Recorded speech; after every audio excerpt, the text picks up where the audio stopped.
ধন্যবাদ। আসলে করোনাকালীন সময়ে কিন্তু সবারই জীবন একদম বিপর্যস্ত। আমরাও তার ব্যতিক্রম না।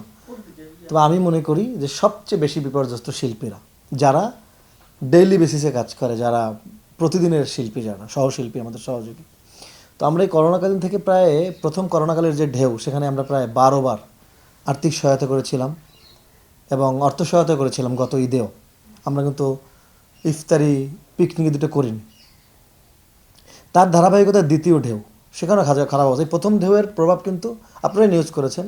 এই প্রথম ঢেউয়ের কিন্তু সেই ধাক্কাটা কিন্তু চলচ্চিত্র দেখতে পাচ্ছেন। কিন্তু আমার নিজের সিনেমা ২-৩টা রানিং শুরু হওয়ার কথা, সবগুলো স্টপ, কারণ প্রযোজক সাহস পাচ্ছেন না।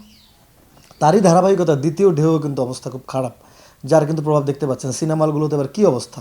আর যদি আমার সিনেমা হল নাই চলে, তাহলে আমার কীভাবে টাকা লগ্নি হবে? তার দ্বিতীয় ঢেউও কিন্তু আমরা এই সেই ধরনের কিন্তু সহযোগিতা করেছি। এবং সবচেয়ে বড় কথা, আপনি এটা দেখবেন, এই করোনাকালীন আমাদেরকে কিন্তু সিনিয়র শিল্পীরা করোনা বীর বলে আখ্যায়িত করেছেন। লাগ উজ্জ্বল ভাই, সৈলানা সাহেব। কেন? আমরা কিন্তু সমস্ত, মিশা ভাইয়ের, আমি করোনা রোগীদের নিজেদের কাঁধে করে নিয়ে কিন্তু আমরা তাদেরকে